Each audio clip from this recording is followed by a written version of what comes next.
Olá, estamos dando início a mais um programa Debates Le Monde Diplomatique Brasil, uma iniciativa do jornal Le Monde Diplomatique Brasil, em parceria com a TV PUC, com o canal universitário e com a TVT, a TV dos Trabalhadores. Hoje nós vamos tratar de um tema que é da maior importância e que aflige uma boa parte dos brasileiros. Nós vamos falar da fome, nós vamos falar dos preços dos alimentos e o que está acontecendo com a nossa população nessa situação hoje que vive, onde mais de 100 milhões de brasileiros, as pesquisas indicam que está em insegurança alimentar. O que fazer frente a essa situação? Bom, para tratar desse assunto, nós convidamos o José Giacomo Baccarin, que eu vou apresentar para vocês agora. O Baccarin é agrônomo, formado pela Unesp, é mestre em Economia Agrária pela USP, é doutor em Engenharia de Produção pela Federal de São Carlos, é professor livre-docente da Unesp, foi 2 vezes prefeito de Jaboticabal, foi deputado estadual pelo PT, secretário nacional de Segurança Alimentar e Nutricional na execução do programa Fome Zero, no primeiro mandato do presidente Luiz Inácio Lula da Silva, foi superintendente do INCRA no estado de São Paulo e está hoje trabalhando também, além de ser docente, no Instituto Fome Zero. Baccarin, muito obrigado por ter aceito o convite, é um prazer tê-lo aqui com a gente, é um prazer poder contar com o seu conhecimento nessa área que você tem trabalhado e pesquisado tanto, né? Queria começar, diga. Silvio, eu queria te cumprimentar todos que estão nos assistindo, só fazer um reparo, eu fui uma vez só prefeito de Jaboticabal, não fui 2, foram 2 vezes não, mas tudo bem. É uma satisfação poder discutir esse tema tão premente, tão importante para a vida dos brasileiros e brasileiras. Muito bom. Então vamos começar. Eu vou perguntar para você o seguinte: o brasileiro está passando fome? Por que ele está passando fome, Baccarin? Olha, eu diria o seguinte: nós temos várias pesquisas que mostram avanços e retrocessos no Brasil, e eu diria que nós temos uma situação. A fome é a ausência de alimento. Vamos definir dessa forma, né? A pessoa não conseguir comer. É óbvio, mas acho que é bom falar o óbvio aí. A pessoa saltar uma refeição, às vezes mais que uma refeição, e não ficar 1 dia ou 2 dias sem se alimentar. É a manifestação mais cruel, né? Mais dura, e não porque deseja, porque não conseguem. Então, isso atinge uma parcela dos brasileiros, e uma parcela considerável, e há também uma parcela maior, bem maior, de brasileiros que tem graus mais leves mas não quer dizer que não sejam preocupantes, de insegurança alimentar, que tem que abrir mão de quantidade, abrir mão de qualidade, trocar produtos com melhor valor nutricional por produtos de menor valor nutricional. É o que a gente chama de insegurança alimentar leve ou moderada. Então, isso cresceu no Brasil durante a pandemia. Agora, eu aponto algo positivo, quando a gente entra na questão da causa da fome, a básica, no caso do Brasil, que é um país que produz muita comida, é a insuficiência de renda, a insuficiência de acesso. Então, eu aponto um lado positivo. Nós tivemos o ano passado, as últimas informações estão dizendo isso, nós tivemos uma diminuição do número de pessoas abaixo da linha da pobreza no Brasil, no ano eleitoral. Um milagre eleitoreiro, vamos dizer assim, né? Por quê? Porque o presidente da época, nenhuma saudade nos deixou, né? Para fins eleitoreiros, aumentou muito as transferências de renda no período à véspera da eleição. Isso tem um efeito muito imediato sobre a capacidade das pessoas irem aos supermercados e conseguirem comprar o necessário o seu consumo doméstico. Então, nós temos uma experiência já comprovada em vários anos, e esse essa informação mais recente, de que se você dota as pessoas de renda, diminui o número de pessoas em extrema pobreza, e aumenta o consumo, especialmente de alimentos. E a continuidade, agora com o nome restaurado, que eu acho que é um nome muito bonito, Bolsa Família, da suplementação de renda, vai estar nos propiciando uma expectativa para este ano de 2023 de diminuição do número de pessoas em insegurança alimentar grave ou em insegurança alimentar leve e moderada. Então, eu vejo com boas perspectivas essa possibilidade. E eu juntaria a isso, Silvio, algo que eu tenho estudado um pouco mais, o fato que é uma questão de renda também, né? Os alimentos, neste ano, estão ficando mais comportados. Nós passamos aí por um período longo de tempo, desde 2007 até 2022, com os preços dos alimentos crescendo, em termos reais, acima de outros produtos. Então, a pessoa vai ao supermercado e se chocou, por exemplo, com uma lata de soja que chegou a R$12, um litro de óleo de soja, né? Isso aconteceu em 2021, por exemplo.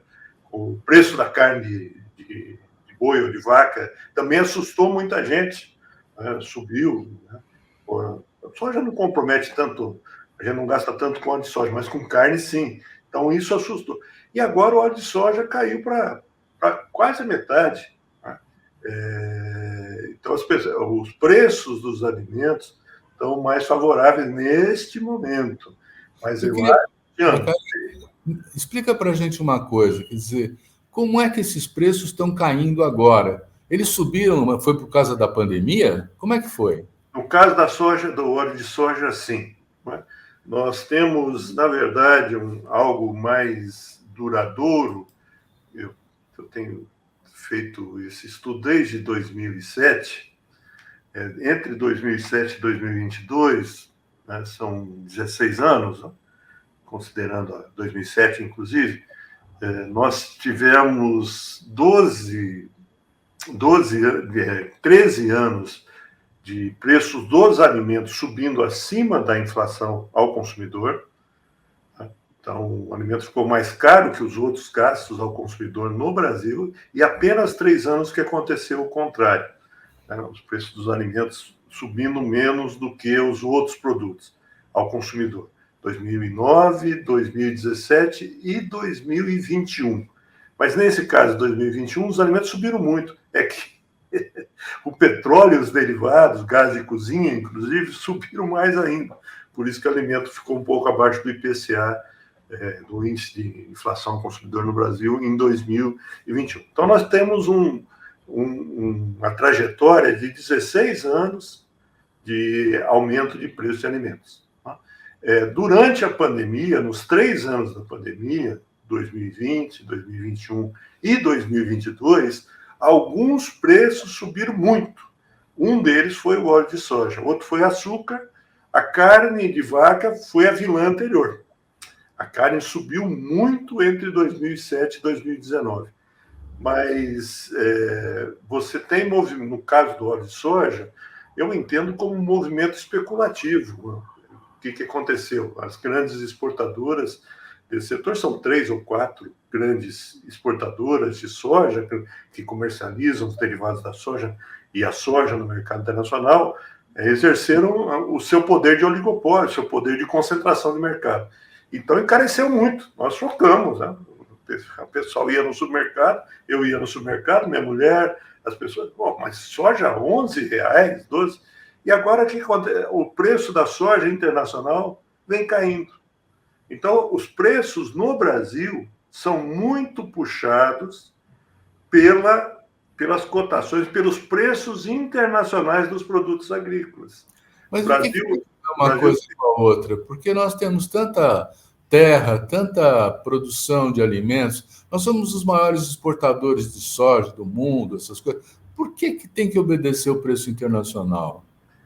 Eu acho que não tem, né? Mas, primeiro, eu sou daqueles que entendo a exportação brasileira como algo positivo, não entendo isso como algo negativo. Até porque podemos pensar que o Brasil, por duas razões, basicamente, que a gente pode discutir, junto com outros países, tem uma contribuição muito grande para alimentar a humanidade. Nós não somos a maior agricultura do mundo, a maior agricultura das Américas, né? A maior agricultura do mundo é a China e a Ásia. 65% da agricultura do mundo está lá.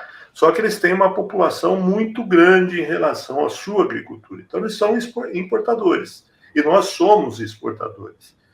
Porque a nossa população em relação à terra pressiona menos. Então, uma das razões, não é a única, faz com que a gente seja exportador. Não vejo isso como um erro, como um problema. Ele é um problema quando alguém do agronegócio diz o seguinte: nós alimentamos 800 milhões de pessoas no mundo, mas esquece que não está alimentando direito as 200 milhões de pessoas do Brasil. Então não faz sentido o Brasil se vangloriar, se ufanar de ser um grande exportador de alimentos, se não consegue alimentar adequadamente a população brasileira. Nós temos aí uma comparação com o petróleo, né? Acabou de haver uma mudança na política da Petrobras para não ter a paridade do preço internacional, regulando um produto que nós temos em abundância, que não precisa e que tem um custo de extração muito mais baixo do que o preço que está sendo vendido, né? Então, é possível desvincular também o preço dos alimentos da paridade internacional? Eu diria que seria diferente, porque o petróleo é um monopólio público, quase um monopólio público, já foi mais, né? Então, a Petrobras determina o preço da gasolina, pelo menos nas refinarias, não no posto, da gasolina, do gás de cozinha, é um derivado importantíssimo do petróleo, do diesel, fundamental para a agricultura, porque nós transportamos os nossos produtos agrícolas, para a agricultura e para os alimentos, né, em caminhões, que gastam bastante diesel, exportamos em navios, que gastam muito diesel. Então, quando a Petrobras abaixa o preço dos combustíveis, está ajudando também a controlar o preço de alimentação. Não podemos esquecer e ajudando as pessoas a cozinhar em casa. Baixar o preço de gás de cozinha é fundamental no Brasil. Mas no caso da agricultura, nós não temos um monopólio público. Então, é a iniciativa privada que gerencia as empresas das diversas cadeias. Mas temos uma possibilidade, né, que nós já usamos ao longo da nossa história, de você, nos momentos, na minha avaliação, de momentos de pico de preço, você taxar a exportação. Não acho que tem que taxar a exportação sempre. Acho que isso não funciona. Isso com o tempo, vai prejudicar a produção nacional. Mas em momentos de pico, quando a carne sobe muito, taxa de exportação. Nós temos imposto de exportação, que, aliás, é um belo exemplo que você citou. Nós estamos cobrando imposto de exportação do petróleo agora, instituído por esse governo, né, que resolveu, ao favorecer a produção nacional e tentar baixar os preços internos, cobrar preço de exportação, senão não tenho certeza se é do petróleo ou do diesel tão somente, mas que instituiu um imposto, porque isso já está previsto na lei brasileira. Ela não é aplicada, mas está previsto. E você pode fazer aplicação imediata. No momento exportação de alimentos não paga imposto, né? Está isento, né? A exportação não paga, é uma outra discussão, que até 96, quando você exportava produtos não processados, você recolhia mais impostos, recolhia ICMS, no caso da soja. Quando exportava produtos processados, como farelo de soja, não recolhia ICMS. Então, desde 96 isso se igualou. Ninguém não recolhe, qualquer produto exportado não recolhe ICMS, que é um imposto estadual. Não é? O governo federal costuma, especialmente o Bolsonaro foi assim, o PSDB foi assim, fazer graça com o chapéu alheio, né? Com os estados e municípios. O ICMS é o imposto dos estados e municípios, né? Então, você tem hoje o mesmo tratamento tributário, o que faz com que o Brasil seja um grande exportador de soja em grãos e não tanto de farelo de soja. Algodão, eu costumo brincar com meus alunos, dizendo o seguinte, o algodão nós temos o algodão turista, a gente exporta algodão em pluma, produto agrícola, para a Ásia, que é a sede da indústria mundial hoje, e ele volta como roupa e tecido.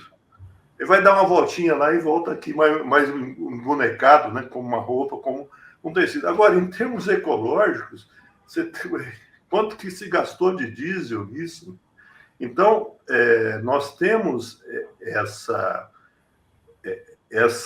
limitação tributária e deveríamos repensar nessa questão tributária e, no meu modo de entender, imediatamente recuperar o imposto de exportação, aplicação, que a legislação já está prevista. Imagina discutir isso num Congresso conservador que nós temos, se tivesse que aprovar uma lei desse tipo, né? Mas ela está prevista. O Executivo tem autorização para aplicar imediatamente. Então, subiu o preço agora está caindo, vamos deixar quieto. Mas vai que volte a subir preço de carne. O que o governo pode fazer? Taxar a exportação. Taxar a exportação, o que eles vão ganhar na exportação vai ser menor, o preço interno cai também. Isso é imediato. Não é? Tem problemas operacionais? Tem, mas dá para discutir isso. Então, o governo teria que acompanhar, no meu modo de entender, especialmente se os preços voltarem a crescer, mais rapidamente, mais momentaneamente. É como alguém que vai no supermercado. Opa, o preço aqui subiu. Vou protestar. O governo tinha que ter condições de fazer imediatamente ações desse tipo. Estudando, né? Se aquilo é uma semana, um mês, com mais cuidado, mas fazer intervenções nos preços da comida. Eu estou percebendo que nós estamos num período um pouco mais favorável. Desde o ano passado, os preços internacionais vêm caindo. A questão do câmbio também é importante nisso. A moeda nacional valorizar ajuda nessa queda no preço interno, mas isso não deve descuidar, não deve nos levar a um descuido com isso, né? Neste ano, os alimentos estão subindo menos do que os outros preços ao consumidor. Mas nós temos 16 anos para trás que o padrão foi outro. Isso pode voltar de uma hora para outra. Agora, eu entendi, Bacarin, que o Estado também tem outros instrumentos de regulação desses preços, né? Por exemplo, um tempo atrás tinha os estoques de alimentos que podiam ser colocados no mercado para forçar a baixa do preço. Não tem mais, né? Olha, foi bom você tocar nisso, porque eu penso o seguinte: o que o brasileiro gasta muito? Quais são os principais, na média, né? Na média, tem diferenças entre as classes sociais, entre as regiões, mas o que nós gastamos muito com comida? São 3 produtos: carne, bovina, especialmente, mas as carnes. Trigo, derivados de trigo, pão, macarrão, bolacha, né? Toda essa porcaria que a gente costuma chamar de porcaria, né? Esses salgadinhos, essas frituras, né? Eu chamava para minhas crianças, eles gostavam. Vai comer mais uma porcaria? Bom, trigo e leite. Esses são os 3 principais. 50% do que, na média, o brasileiro gasta com comida vem dessas 3 cadeias, né? Isso não tem jeito de estocar. O trigo teria, mas o trigo já não produz. Tá? O trigo é importado, 50%, 60% do trigo que nós processamos nos nossos moinhos vem de fora, então não faz muito sentido. Produtos que têm mercado internacional, está exportando e está alto, também não dá para estocar agora.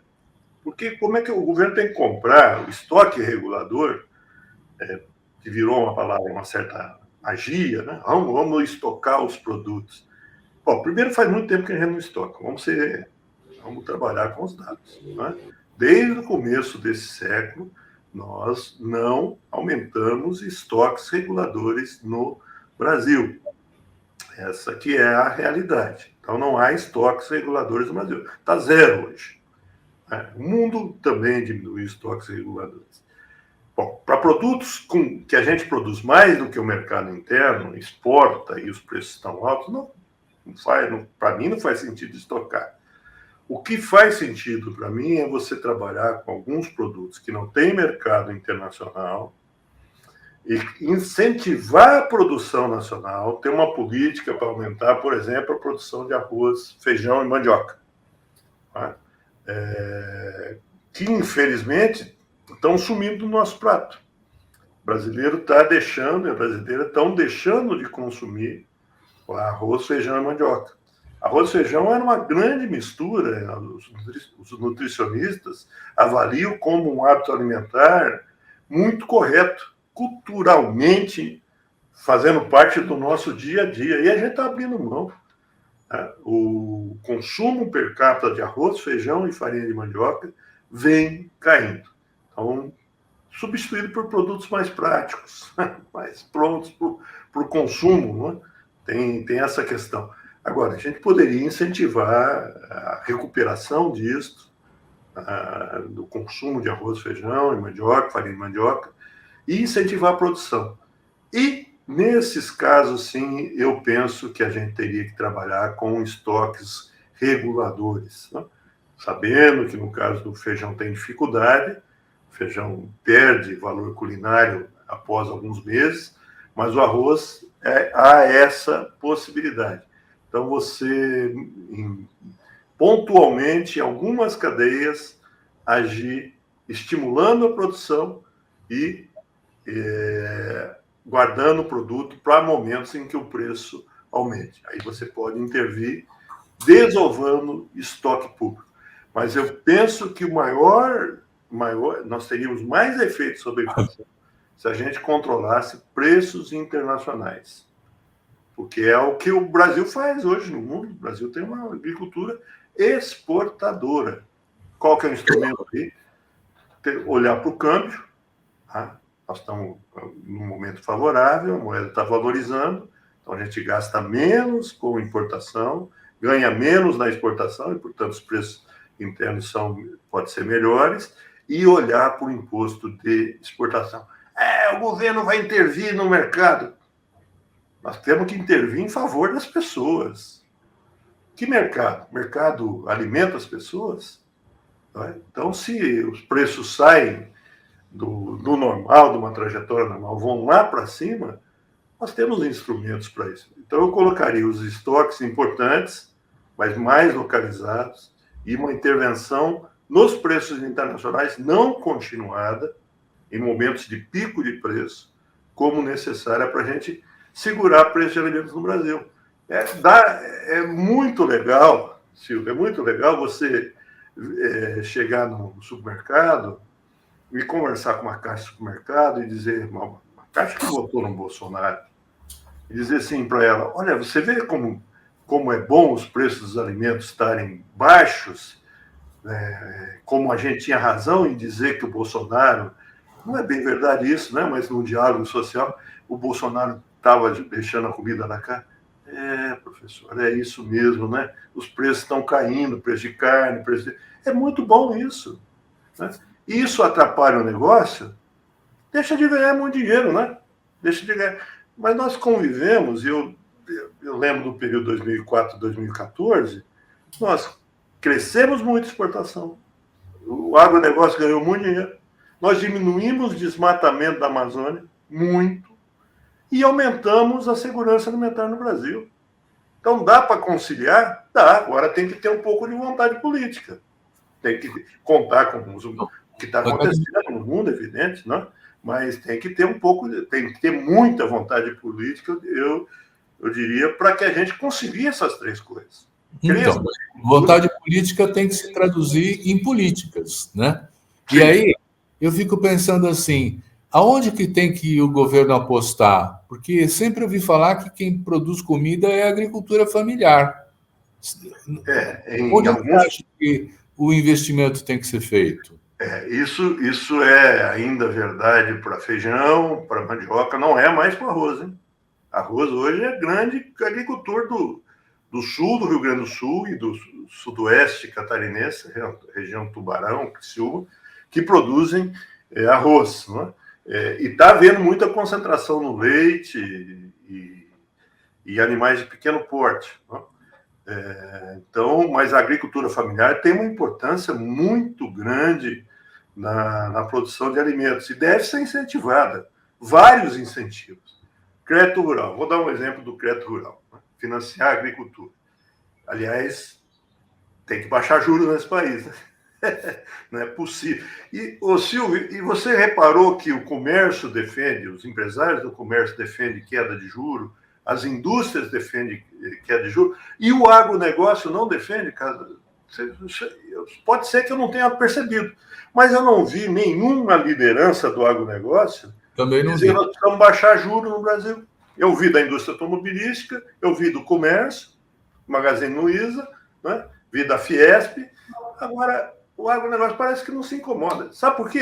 Porque não está preocupado com a satisfação do brasileiro, está preocupado apenas com o seu negócio. Então, política pública é fundamental aí, sim. Então, crédito rural é política importante. Você garantir ao agricultor a capacidade de capital de giro, comprar fertilizante, comprar semente melhorada, comprar ração, garantir ao agricultor capacidade de investir num trator, numa colhedora. Só que o crédito rural, com juros baixos, vai para os grandes, proporcionalmente mais para os mais grandes, para os maiores, desculpem, né? Para os maiores. Então, a gente tem que intervir nisso, de redistribuir o crédito rural, ter crédito rural mais para os pequenos. O MST está com uma opinião que concordo plenamente, nós temos que ter tecnologia adaptada aos pequenos. Né? Aonde é a maior agricultura do mundo? Porque a gente tem uma visão errada da Ásia, que lá eles não conseguem produzir, eles produzem muito. Né? Produzem por hectare mais do que nós produzimos. Você diz na China? Também, né? E eles têm tecnologia adequada para o agricultor familiar. Quem é eles? A Ásia. A Ásia. A Ásia, né? É a maior agricultura do mundo, 64% da agricultura está na Ásia, com altos níveis de produtividade. E também com uma tecnologia adaptada à pequena produção. Então, quando o MST defende, vamos importar os tratores da China. Por que não? Porque os tratores no Brasil... Eu não fui na AgriShow esse ano, eu costumo ir para ver como é que está a tecnologia. Esse ano eu tive algumas birras e não fui. Né? Mas você vai na AgriShow, são tratores imensos, colhedoras imensas, adaptados e extremamente produtivos, eficientes para a grande agricultura, pouca gente produzindo máquina para pequeno agricultor. Então, nós temos que dar condição de competitividade à pequena agricultura, ter mais crédito para a pequena agricultura, ter mais pesquisa para a pequena agricultura, ter mais extensão rural para a pequena agricultura, né? E, portanto, mais comida sendo produzida pela pequena agricultura. Porque a tendência, se não há essa intervenção, é a agricultura ficar cada vez mais concentrada. No estado de São Paulo, não há mais, exagerando, na área canavieira, não há mais pequeno agricultor. Há pequeno proprietário de terra, mas que não produz mais, arrenda suas terras para os grandes produzirem. Então, a gente tem que intervir nesse processo. Eu não tenho dúvida que tem que intervir nesse processo, né?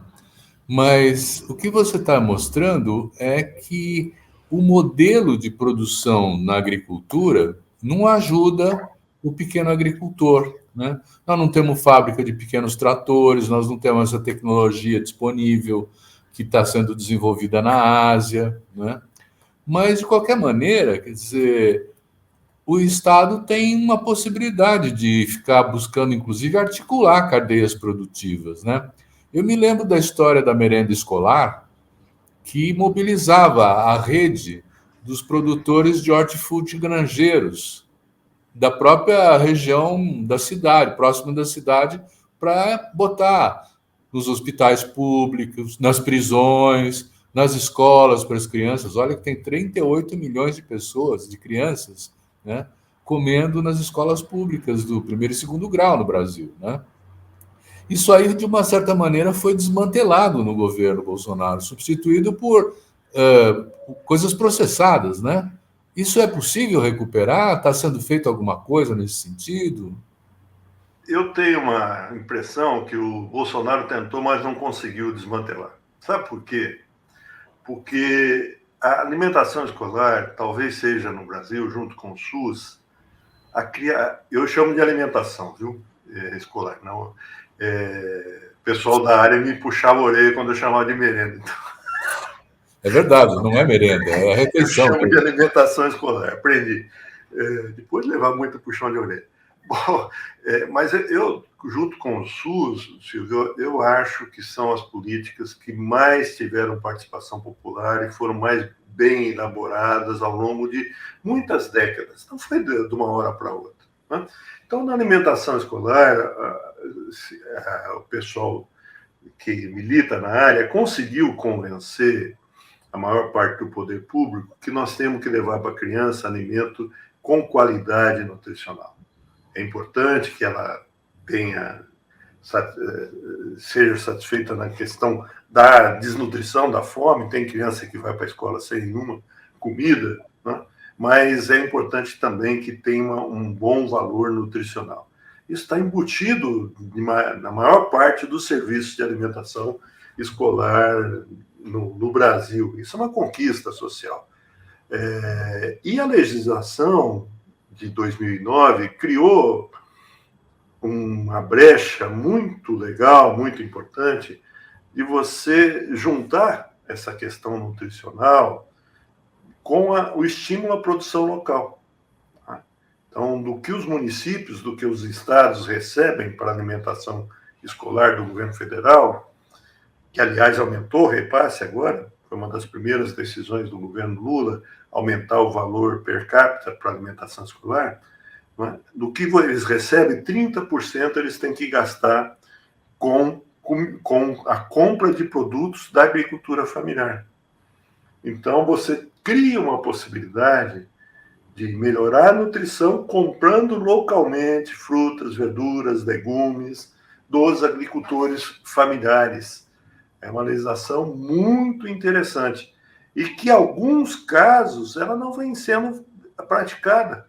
O governo do Estado de São Paulo, por exemplo, a Secretaria Estadual da Educação, demorou muito para assumir essa legislação. A Prefeitura de São Paulo também são os dois maiores compradores públicos em São Paulo, né? A Secretaria Estadual da Educação e a Prefeitura Municipal de São Paulo. Elas poderiam atender uma quantidade de agricultores familiares muito grande.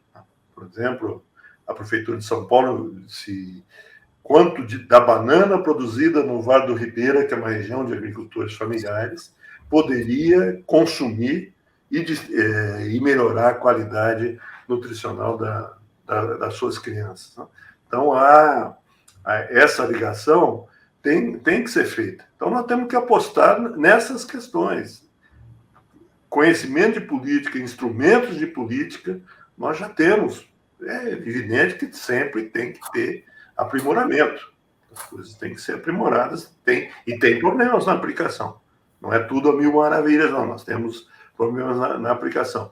Mas instrumentos nós já temos, conhecimento nós já temos, e eu diria que algumas políticas públicas na alimentação escolar, eu vejo assim, talvez seja otimista, já estão incorporadas no Estado. Não é programa de governo, é o Estado. São as pessoas que militam nessa área, né? Parabéns aos nutricionistas e às nutricionistas que militam nessa área, que foram, ao longo do tempo, exigindo, vai ter que ter respeito à nutrição. Nós vamos colocar comida no bucho da meninada, fazer com que eles parem em pé, né? Usando um linguajar mais chulo, mas queremos que parem em pé com boa nutrição.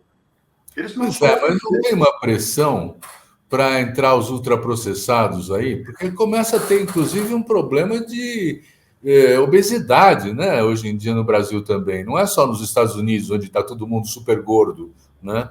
Mas aqui nós temos eu me lembro que durante a pandemia houve pressão em várias regiões assim para que entrassem ultraprocessados no lugar de comida mesmo, né?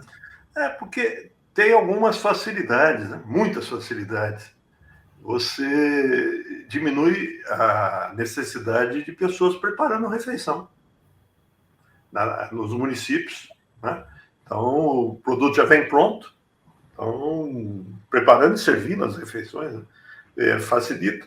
Agora, a gente tem que enfrentar isso, e isso serve, inclusive, para... Vamos fazer um projeto para recuperar esse hábito alimentar brasileiro tão bom, naturalmente, culturalmente instituído, do arroz e feijão, voltar com arroz e feijão no lugar do pão de farinha não integral, farinha de trigo não integral, que é o hábito do americano, né? Do fast food. Vamos começar na alimentação escolar, não é? E avançamos nisso. Então, tem dificuldades, eu costumo brincar, né? com exemplo. Servir um suco de laranja é mais fácil do que você pegar o Serviço Municipal de Alimentação Escolar, pegar a laranja e descascar. Banana não tem esse problema, mas a laranja, ou as merendeiras descascam, ou você vai dar um canivetinho para a criançada, não pode, não tem jeito. Então, muitas vezes é mais fácil você usar produto processado, mas em termos nutricionais não é correto. Então, temos que fazer com que os produtos tenham um maior valor nutricional. Compensa maior gastos na operação comprando localmente, comprando direto ao agricultor, diminuindo margem de comercialização.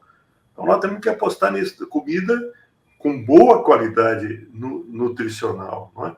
Então, e quando você fala em obesidade, o Brasil está chegando lá, viu? O crescimento da obesidade em todas as faixas etárias no Brasil foi maior do que tá certo que os Estados Unidos já chegou num padrão que não dá para aumentar mais, eu acho, né? Senão vai começar a explodir gente na rua. Mas nós estamos chegando lá. E por quê, hein? Hã? Por que acontece isso? Eu diria que um dos fatos é que você tem a comida de qualidade nutricional ruim, ela é acessível em termos sociais.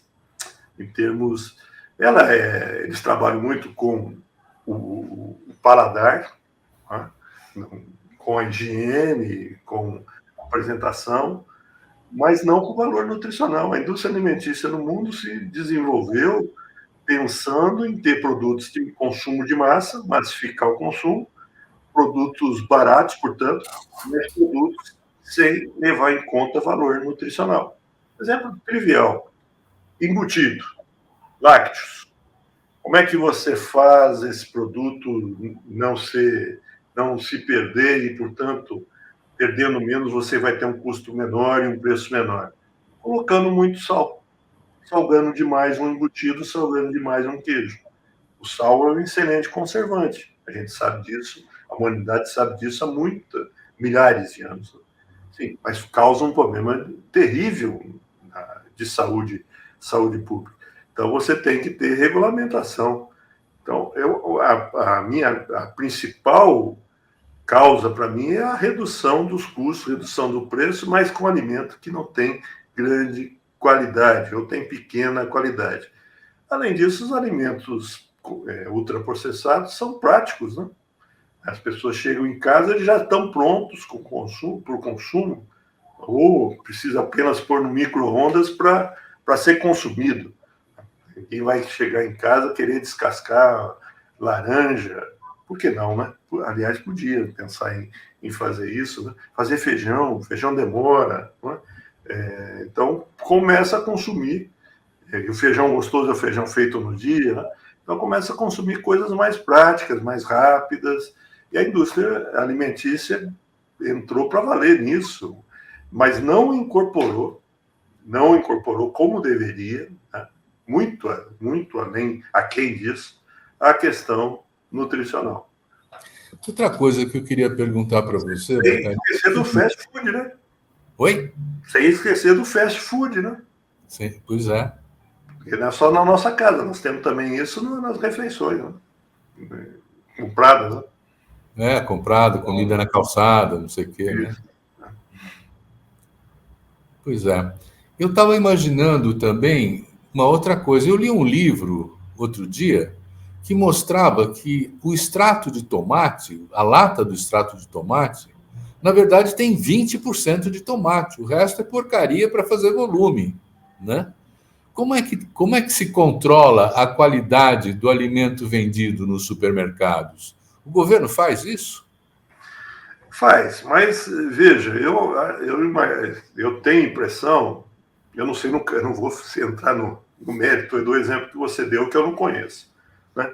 Mas teve uma notícia recente, que ganhou uma parte da mídia, talvez lá no cantinho, né? Do requeijão com amido. Requeijão é um derivado do leite, não é? Um lácteo. E algumas empresas estavam adicionando amido ao requeijão, porque o preço do amido é mais baixo do que a matéria-prima vinda do leite, né? E foram presos, não anunciaram as marcas, não. Também não era a maioria, acho que atingia, mas era 5% do requeijão vendido no Brasil, sendo, na verdade, não requeijão mais amido. Nós tivemos na história brasileira vários, recente, né? Esse século já não mais, né? Mas café, torrando outras coisas, moendo outra coisa mais barata do que o café. Então você tem que ter esse controle, sim. Agora, imagina, e tem que reforçar as equipes que fazem essa fiscalização. Mas olha o tamanho do Brasil, olha o tamanho das necessidades no Brasil. Então isso vai continuar escapando, no meu modo de entender, né? Essa fiscalização é municipal, estadual, federal? O que é? Você tem um sistema, né? Um sistema que chama SUASA, que é um sistema federal, mas você tem ações dos estados e mais descentralizada dos municípios, né? Nesse caso do requeijão, se eu não me engano, foi uma fiscalização direta da Anvisa. E aí há uma disputa institucional entre o Ministério da Agricultura, Pecuária e Abastecimento e a Anvisa, que é ligada ao Ministério da Saúde.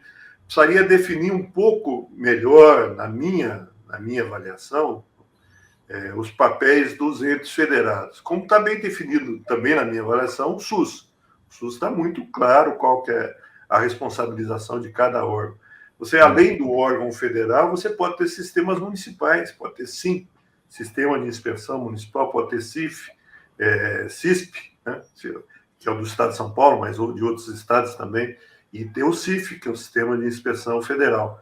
Então, eu tenho na minha avaliação, a ideia de que nós precisamos aprimorar um pouco a institucionalidade disso e ter fiscalização sobre a qualidade também, né? Mas não é só essa qualidade, viu, Silvio, que a gente tem que incorporar. A gente tem que comprar o requeijão sabendo que é requeijão, tendo certeza. Mas, além disso, esse requeijão, ou esse embutido, ou esse outro produto processado, ou ultraprocessado, tem qualidade nutricional? Acho que nesse ponto a gente está muito longe ainda de ter uma comida de melhor qualidade. Voltando para falar da fome, esse fim de semana eu fui visitar um parente em Ribeirão Preto e lá tinha o restaurante do Bom Prato. O preço era R$ 1 por refeição e fazia fila para comerem lá. Essa política do restaurante Bom Prato, ela podia ser disseminada para o Brasil inteiro? Ela podia ser apoiada do ponto de vista federal? Como é que você vê isso? Essa é uma política adequada, especialmente para cidades grandes, né? Que as pessoas não tenham não tem condições como Ribeirão Preto, né? Uma população de quase 700 mil habitantes, se não passou isso já, né? Não, muitas pessoas não têm condição de voltar para sua casa na hora do almoço, então tem que comer próximo do local de trabalho. Então é uma política correta. E os restaurantes populares, né? E deveria ter um alcance maior. Agora, esse preço de R$1, ele está muito, muito aquém do custo de produção de uma refeição.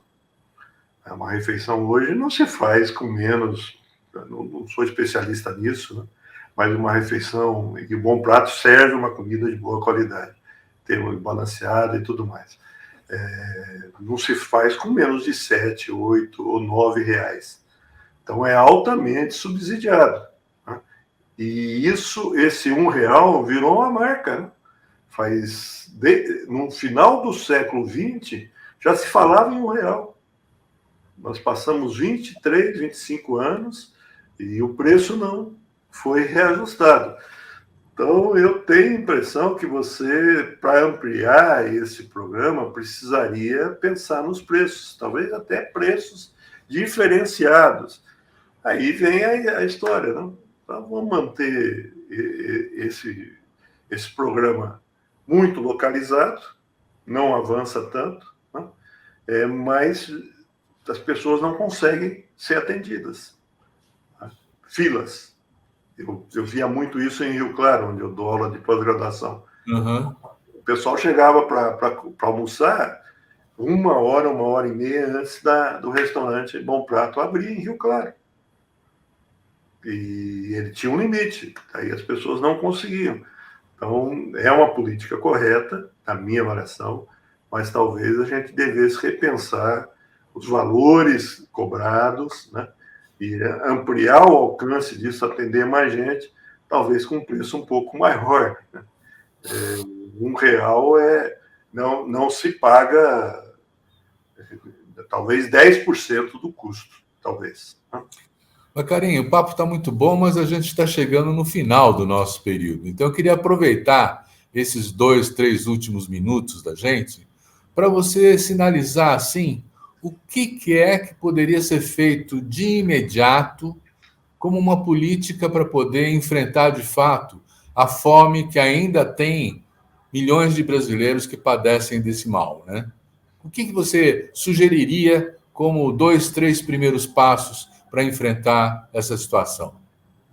Bom, como nós somos um país exportador, com muita produção, estou dizendo que a gente tem tudo que precisa, mas no geral a gente exporta, né? Então a gente produz muito. A nossa dificuldade da população brasileira é ter acesso. Essa é a causa principal. Então temos que garantir acesso à alimentação. Recuperar salário mínimo, 10. Recuperar o mercado de trabalho, 10. Suplementação de renda, 10. E a gente já tem experiência, uma experiência inclusive transmitida para o restante do mundo, está sendo exportada para o restante do mundo, não é só a alimentação, alimentos que a gente exporta também políticas públicas. Já temos muita experiência nessa área. Então, garantir renda. É isso. Esse é o mais imediato. E, ao mesmo tempo, garantir renda e garantir consumo na alimentação escolar, por exemplo, né? Ter maior repasse para a alimentação escolar, para a criançada e para os jovens serem bem alimentados na escola. E, junto com isso, políticas mais estruturais, de estímulo à produção, localizadas para alguns produtos, que alguns não precisam ter estímulo, já estão muito bem, né? Mas alguns precisam, e mais localizada para agricultores de pequeno porte, agricultores familiares, né? Até porque, se você estimula um agricultor familiar, você está aumentando a produção e, ao mesmo tempo, aumentando a renda dele. Porque nós temos bolsões de pobreza na zona rural, né? Então, se você estimula a produção, ele vai conseguir consumir mais. É um absurdo, eu sei que é um absurdo a gente dizer isso, mas muitas vezes a fome é maior na zona rural, na agricultura, do que na zona urbana. Então, ações imediatas de recuperação de renda e ações de políticas agrícolas, diversas ações, um conjunto de ações de política agrícola de estímulo à produção e à renda dos agricultores, especialmente de pequeno porte. Muito bom. Eu quero agradecer muito ao José Giacomo Bacarin por esse esclarecedor papo sobre fome, segurança alimentar, cadeias de produção, que foi muito interessante. E agradecer também a você que nos assiste, dizendo que semana que vem tem mais. Obrigado.